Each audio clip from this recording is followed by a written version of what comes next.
Hello दोस्तों, स्वागत है आपका अपने यूट्यूब चैनल स्टडी जोन में। दोस्तों, आज हम साइंस के 20 महत्वपूर्ण प्रश्नों का अध्ययन करेंगे जो सभी प्रतियोगी परीक्षाओं की दृष्टि से अत्यंत महत्वपूर्ण है। तो चलिए शुरू करते हैं। प्रश्न है, इंसुलिन क्या है? आपको बताना है कि इंसुलिन क्या है। तो इसका सही ऑप्शन हो जाएगा ऑप्शन बी, हार्मोन। इंसुलिन एक हार्मोन है।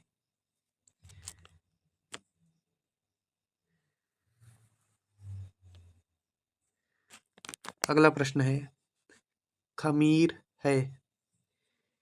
खमीर क्या है आपको बताना है।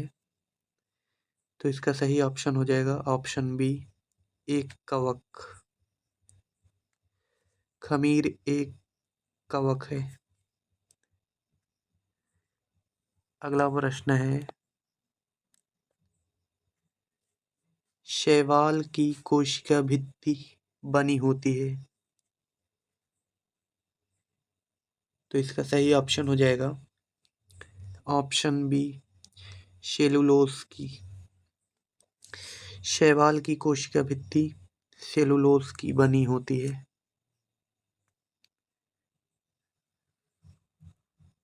अगला प्रश्न है, स्तनधारियों में सबसे बड़ी ग्रंथि कौन सी है?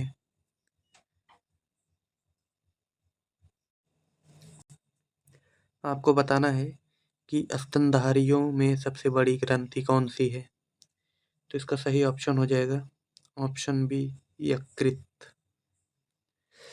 स्तनधारियों में सबसे बड़ी ग्रंथि यकृत है। अगला प्रश्न है, मानव शरीर में कुल कितने कशेरुकी खंड होते हैं? तो इसका सही ऑप्शन हो जाएगा 33। Option D, 33। मानव शरीर में कुल 33 कशेरुकी खंड होते हैं।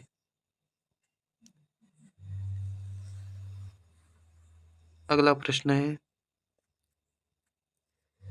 मानव शरीर में पेशियों की संख्या कितनी होती है? तो इसका सही ऑप्शन हो जाएगा ऑप्शन सी, 639। मानव शरीर में पेशियों की संख्या 639 होती है।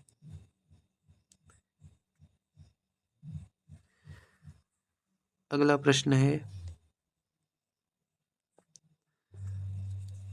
निम्नलिखित में से कौन दुनिया की सबसे जहरीली गैस है? तो इसका सही ऑप्शन हो जाएगा ऑप्शन सी, कार्बन मोनोऑक्साइड। दुनिया की सबसे जहरीली गैस कार्बन मोनोऑक्साइड है।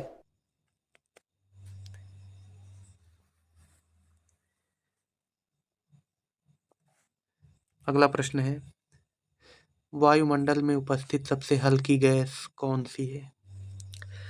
तो इसका सही ऑप्शन हो जाएगा ऑप्शन ए, हाइड्रोजन। वायुमंडल में उपस्थित सबसे हल्की गैस हाइड्रोजन है। दूसरे नंबर पर हीलियम है। तीसरे नंबर पर लिथियम है। अगला प्रश्न है,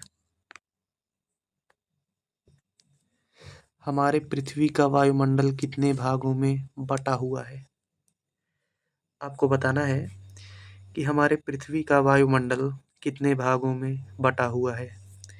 तो इसका सही ऑप्शन हो जाएगा ऑप्शन सी, 5।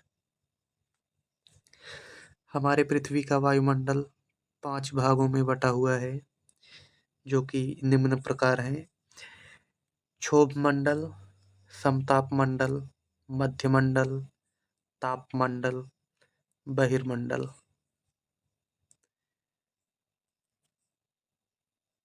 अगला प्रश्न है,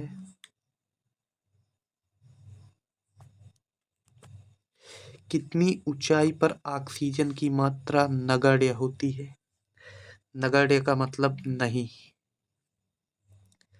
तो इसका सही ऑप्शन हो जाएगा ऑप्शन डी, 120 किलोमीटर। 120 किलोमीटर पर ऑक्सीजन की मात्रा नगण्य होती है।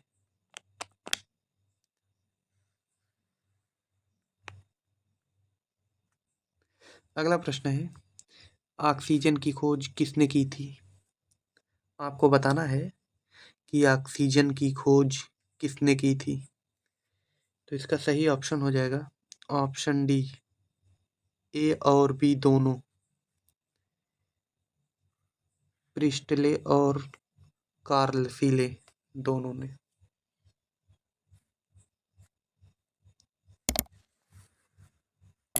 अगला प्रश्न है, हमारे वायुमंडल में ऑक्सीजन की मात्रा लगभग कितनी है? आपको बताना है कि हमारे वायुमंडल में ऑक्सीजन की मात्रा लगभग कितनी है। तो इसका सही ऑप्शन हो जाएगा ऑप्शन सी, 21%। हमारे वायुमंडल में ऑक्सीजन की मात्रा 21% है।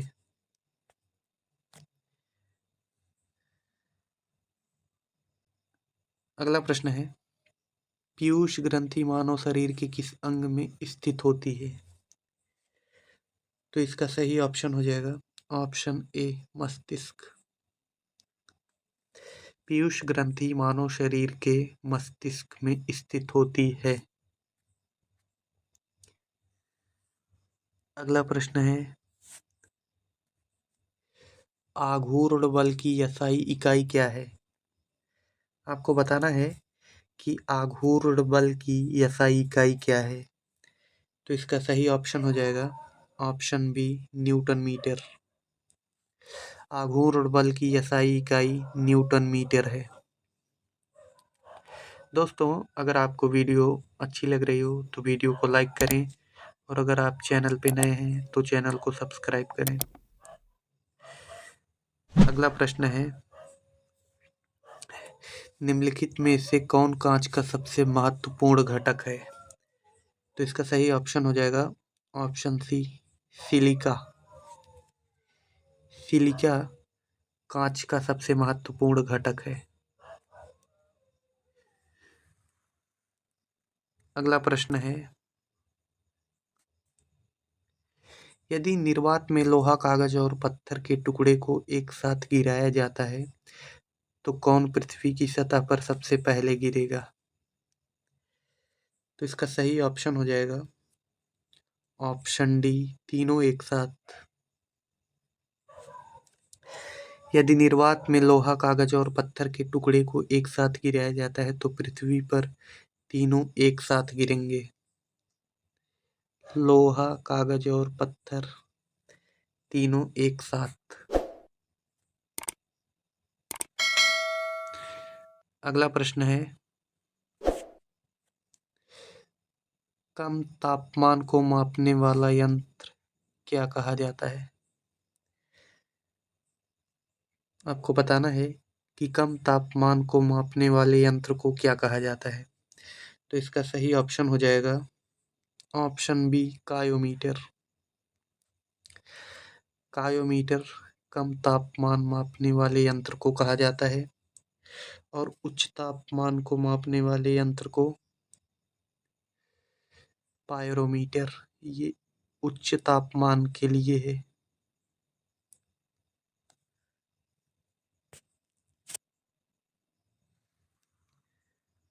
अगला प्रश्न है, पृथ्वी के घूर्णन की गति कितनी है? आपको बताना है कि पृथ्वी के घूर्णन की गति कितनी है। तो इसका सही ऑप्शन हो जाएगा ऑप्शन ए, 28 किलोमीटर प्रति मिनट। पृथ्वी के घूर्णन की गति 28 किलोमीटर प्रति मिनट है।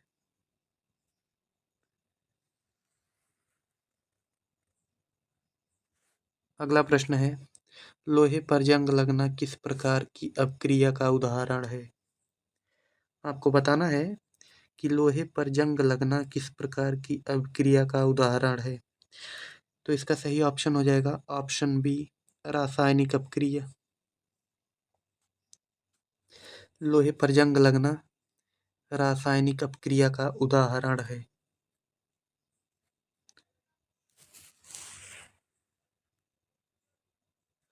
अगला प्रश्न है, निम्नलिखित में से किस तत्व की कमी से घेंघा रोग हो जाता है? आपको बताना है कि निम्नलिखित में से किस तत्व की कमी से घेंघा रोग होता है। तो इसका सही ऑप्शन हो जाएगा ऑप्शन डी, आयोडीन। आयोडीन की कमी से घेंघा रोग हो जाता है। दोस्तों, अगर आपको वीडियो अच्छी लगी हो तो वीडियो को लाइक करें और चैनल को सब्सक्राइब करें। मिलते हैं अगली वीडियो में।